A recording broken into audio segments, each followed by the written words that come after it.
In today's episode, I'm talking to you about your triggers, those moments when you have a reaction to something big or small. It's those moments when your thoughts really spiral, emotions take over, and you perhaps even feel like you've lost control. It could be that you're waiting for a text and spiraling with worry. Someone gives a funny look, and now you're replaying conversations in your head. You're panicking when your friend doesn't invite you somewhere, or something reminds you of an ex, and now you're feeling full of regret. People usually come to see me, like over the years, the amount of triggers that I have supported people with is endless. There are times when people will say they don't know their triggers. So, this is just a moment to honor that. If you struggle with knowing exactly what your trigger is, that is okay as well.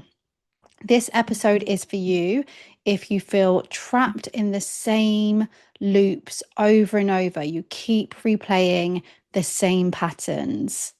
You get overwhelmed by small situations that shouldn't feel this big. I don't love the word shouldn't there, but hopefully you understand what I'm getting at. So many people say that they react to things that seem small or that other people wouldn't react to. And this episode is for you if you want to finally pause before reacting and take control of your emotions, your thoughts. So, what we're going to do today is we're going to discuss in a bit more detail what a trigger actually is. And I'm hoping to use really plain, easy to understand terms. I'm going to share some real life examples. I think hearing that can really help us on our own journeys. The kind of main chunk of this episode is that I will share 4 key pieces of psychoeducation about triggers that I truly believe can help you to interrupt, understand your own triggers, and know what you need to do next. And you will reflect on your own triggers and plan practical steps for yourself to respond differently so that you can break old patterns instead of staying stuck where you are. I'm Carly Ann, a therapist and coach. If you are brand new here, welcome. If you are returning, welcome back.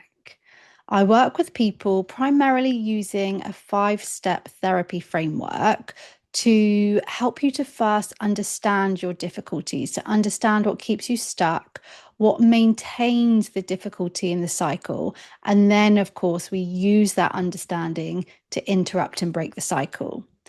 Inside my course or my challenge, Stuck to Secure, which is a 21-day challenge, I give you a full toolbox and it covers key areas, these 5 areas in the framework that I'm talking about, to help you with your reactions and your cycles. And triggers is one of these areas as well. So that's what we're focusing on today. Let's think about what a trigger is.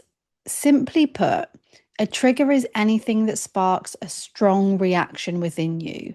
Sometimes that reaction will be instant. You'll feel like you go from 0 to 100 and it is unexpected. You will get activated and feel big feelings, overwhelmingly fast thoughts, overthinking, and even act out of character. Other times it might be that you freeze, you feel numb, you actually feel the kind of like opposite kind of energy, but it's a big reaction whichever way you go. And as you will hear, it's often a big reaction because it touches on something from your past. Let's give a few more examples. So, let's say you are waiting for a text, you haven't heard back from someone yet, and you're starting to get that anxiety in your tummy. You're starting to notice the panicky feelings and the thoughts. Perhaps you're starting to think, they don't like me. Have I done something wrong? That's a common example. Another that I come across quite frequently is perhaps a change in behavior from your partner or someone that you're close to. Maybe you notice that they are quieter than usual or they're distracted, and suddenly you're feeling worry, panic, rejection. Maybe the trigger is that you are seeing someone else happy in a way that you wish you felt. Maybe it's that feeling jealousy because you're seeing someone else have something that you have. It might be that you wake up in the morning and the trigger is a first thought that you have. Triggers tend to be a situation, a person, a place, a smell, a thought. It can be an internal sensation. They're the ones that we often miss, but they are also just as crucial to know about. Sometimes triggers will hit so hard that you don't even know who you are in that moment. You feel what happens is that you go onto autopilot, reacting instead of responding, going into this automatic reaction to protect yourself, making assumptions. That's why triggers are often so painful. They make you doubt yourself, doubt your situation, and you will tend to believe the thoughts that are associated with this trigger. And that can create a lot of pain, a lot of upset, and it can really intensify the trigger that is right in front of you. But like I say, I want to share some key information today about triggers that I know can change your relationship with your triggers because I've seen it. And when you're able to change that relationship, it means you will change how you respond. Now, if you think of the current problem that you have, the current trigger that you keep experiencing, the trigger that you really want to respond differently to, understanding certain information about that and meeting yourself and even the trigger with grace can make such a big difference. So let's dive into these 4 key points for you to take away about triggers today. First and foremost, triggers give you insight into what work will be helpful for you. So you do not have to hate on your triggers. It is valuable. Think of it like this. Triggers are like little messages from your subconscious. They are shining a light on the areas of your past or your core beliefs, the unhelpful patterns that need your attention. If you find yourself spiraling every time plans get changed, every time someone cancels, it gets to the point where we can realize this isn't just about the plans. This could be a signal that there's a deeper wound, attachment wound, or past rejection that hasn't been fully processed. This could be a sign that I have this core belief about being rejected, about being left. We can use the trigger to go inwards and to explore what's happening. And that really helps us with personal growth and personal development. Recognizing this is really powerful. It's so useful. It tells you where to start the work. So if you've ever asked yourself, where do I start? Look at your triggers. They're shining a light on where to start. Instead of trying to suppress or ignore your feelings, you can explore why they're showing up, what old patterns they connect to, and what tools or therapy work might help you manage them better in the future. The takeaway here is to remember that your triggers are a roadmap to the healing that you need. Remember that instead of beating yourself up, instead of being critical or really hating yourself for experiencing the trigger, because I know people experience that, instead see this as that shining light on where you need to do the work. The next key thing to know about your trigger is the bigger reactions often point to something deeper. Sometimes a small situation can feel enormous, like that simple message delay that makes your heart race, a brief silence that makes you panic. Those extreme reactions, and when they are repetitive as well, are rarely about the situation itself. They're signals that there's something deeper inside you that hasn't yet been addressed.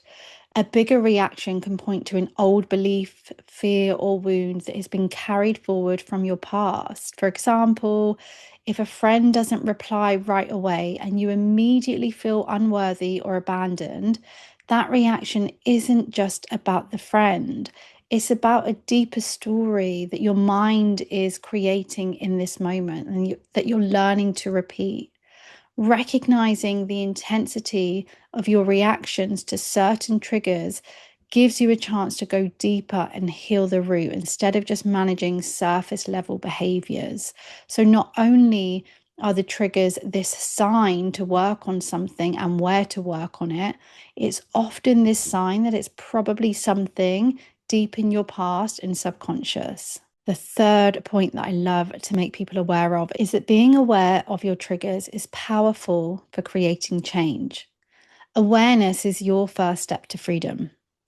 You are going to really struggle to respond differently if you don't notice what's happening. When you start to identify your triggers, you create the opportunity to pause, a moment where you can step out of autopilot. Remember, that's the goal, to become the observer and make a conscious, intentional choice. If you notice that delayed text triggers panic, simply naming it, I'm triggered right now, and I'm noticing that part of me is worrying about this message or this delay, it gives you space to respond differently. If you start to see, I'm always triggered in the mornings, it gives you a chance to make a plan for your mornings. If you notice that every time you are around your boss, that you kind of go quiet and you feel vulnerable, perhaps this is your opportunity to know, I need to work on my confidence around this person. I need to know that I am equal to this person. This is your opportunity to know, I could use visualization to support myself to build that confidence. So awareness is the tool that allows you to rewrite your patterns. And over time, these small pauses, the tools that you use to build your confidence, is going to make such a massive change. And I do have to say here, Stuck to Secure gives you these tools: visualization, recognizing your triggers, key prompts to ask yourself to stay on top of this. It gives you several tools just for facing your triggers. So if this is speaking to you, come and join Stuck to Secure, my 21-day challenge. The fourth point to make: triggers are part of the journey. Okay, triggers are normal. Everyone has them. Whether it's in their relationships, work, or everyday interactions, experiencing triggers doesn't mean there's something wrong with you. It means you're human and that there's work to do. We're always going to be triggered by something. The goal isn't to never be triggered. Yes, there will be certain areas where that will be your goal, but I mean, the goal can't be to never be triggered about anything at all, because I think you're really going to be setting yourself up to fail there. So be realistic about your goal around triggers. And also, whilst there will be areas that we don't want to get triggered anymore, it's also really powerful to think of it as, okay, so when I get triggered, how do I change how I respond? How do I not react in the same way? When I get triggered, how do I bring myself back to myself quicker, come home to myself? What matters is what you do when you're triggered. Do you let the trigger control you? Do you replay the old patterns over and over? Do you spiral and follow the thoughts and stories? Or do you use them as opportunities to notice, pause, and respond different? Triggers are not a flaw. They're a signal, a tool, and part of your journey towards feeling secure, aware, and in control of your life. It's time for some self-reflection. So my questions for you today is, how can knowing about your triggers help you to show up in a new way? How does looking at your triggers take you from where you are to where you want to be? I have made a real point that there are 4 points of psychoeducation that I really wanted to share today, and that is valuable. But it's not going to be enough on its own. Just knowing what a trigger is or knowing these points is valuable information. It can help with our mindset. It can give us that motivation, but it might not be enough to change your patterns. Action here is key. Start noticing, start pausing, start experimenting with new ways to respond. And that's my next question for you. Based on this information today, how will you respond differently next time you are triggered? What will you remember? What will you take forward and put into action after listening to this podcast? That action is how you move from being stuck to feeling more secure. If any part of this today has been helpful, can I ask for a tiny bit of your energy to hit subscribe? This is a small podcast made by a very passionate therapist, and I would love to reach more people feeling feelings like you are, who need this support in this current chapter in their life. Thank you for listening, and I hope to work with some of you inside my offers. And I will be back here with more therapy insights very soon.